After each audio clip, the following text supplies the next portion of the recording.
यमुनानगर के जगाधरी में चौधरी महिपाल सिंह अपने हजारों समर्थकों के साथ इंडियन नेशनल लोकदल इनेलो में शामिल हो गए।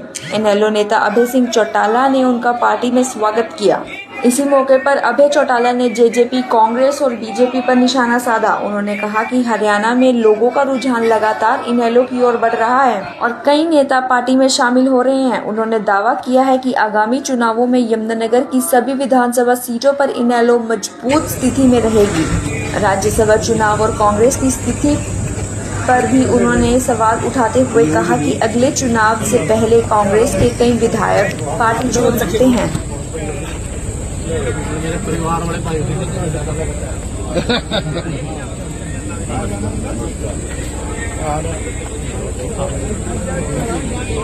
प्रेम भाव से टेलीफोन करते रहे और बात यह है कि आहिस्ता आहिस्ता हमें भी महसूस हुआ कि आदमी सही रास्ते पे आपको ले जा रहा है।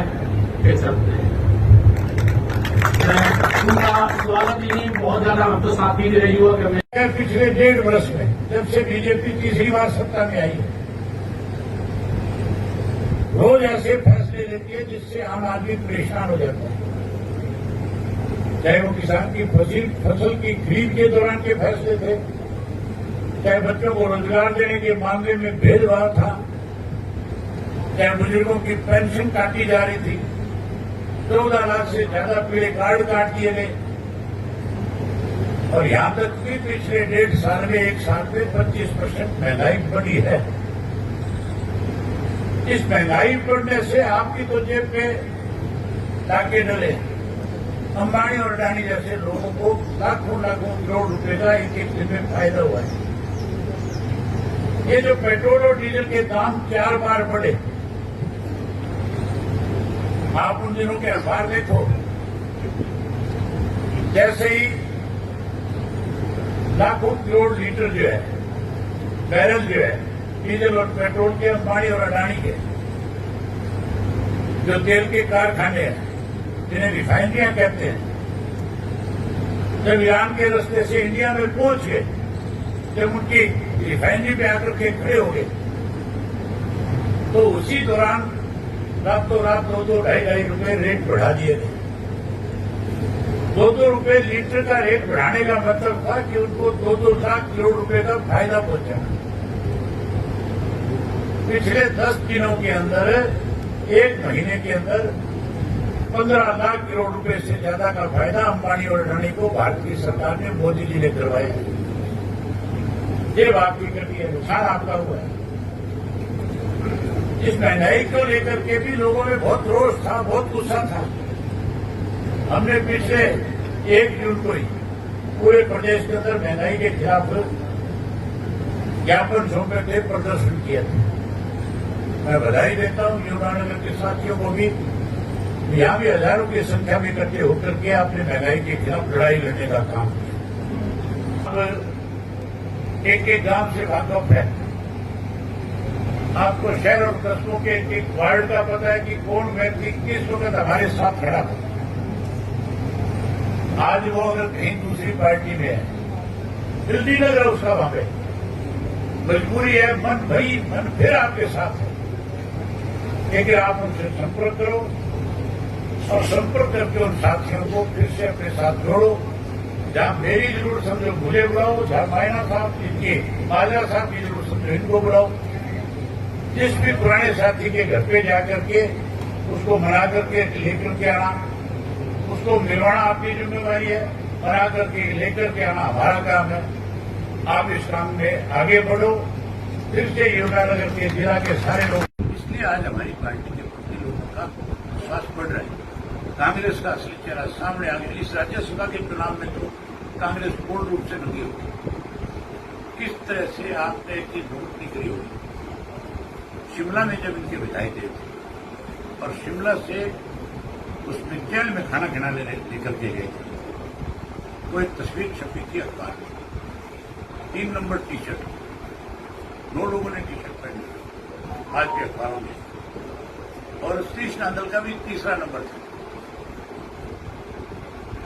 9 लोग क्रॉस वोट करके गए, 9 ने 3 नंबर टी शर्ट पहनी। स्पष्ट हो गया था कि ये 2 लोग जो है जाकर के भाजपा के पक्ष में वोट डालने वाले। अब तो जमा क्लियर हो गया कि नहीं हो गया? कांग्रेस ने किस तरह से अपने एमएलए बेचे, किस तरह से बीजेपी की मदद करी। सर उसी में से एक विधायक थे रेणु बाला सडोरा से, हाँ, आज उनके पति कांग्रेस में शामिल हो रहे हैं, बीजेपी बीजेपी में। वो तो खुद ही शामिल होगी बेचारी, वो कब शामिल लेती है बताओ ना।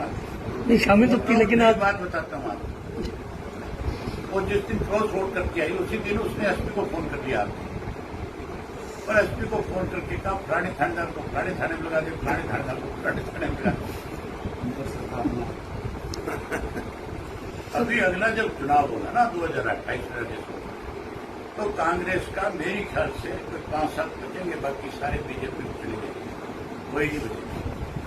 इनेलो लगातार एसवाईएल का मुद्दा उठाती रही, इसका मुद्दा नहीं उठाया, बहुत बड़ी लड़ाई लड़ी है इसके लिए। इसका समाधान क्या है? समाधान एक ही है इसका, इंडियन नेशनल लोकदल पार्टी सत्ता में आएगी तो ये पानी मिल जाएगा, नहीं आएगी तो ये पानी कोई नहीं लेगा। पीछे भी कुछ दिन पहले पानी बंद इसका किया, समाधान हम ही है। हमारी सरकार बन गई, हम अंगूठा दे देंगे गले में, गेटवे में अंगूठा देते ना हरियाणा में करते, वो काम करेंगे और पानी लेंगे। हम पंजाब के नहीं, सरकार के नहीं, हम दिल्ली वालों को ये बता देंगे कि ये पानी हमारा है, हम कोई खराब कर बिजली मांगते। सर एक नई पार्टी आई कांग्रेस पार्टी, क्या कहना चाहिए? कल उनका प्रदर्शन है दिल्ली में, हाँ जी, देखेंगे क्या होता है। लेकिन ये मान के चलो कि उसमें सबसे ज्यादा युवा जुड़े, चाहे वो ऑनलाइन जुड़ा हो, चाहे वो किसी और रास्ते से जुड़ा हो। ये मान के चलो कि आज देश का युवा जो है वो परेशान है। युवा बदलाव चाहता है, वो रास्ता ढूंढ रहा है बदलाव के लिए। राहुल गांधी कमजोर है, इसलिए कांग्रेस के पक्ष में युवा जा नहीं पा रहा। राहुल गांधी जब समय आता है तो फैसला लेने का विदेश चला जाता है।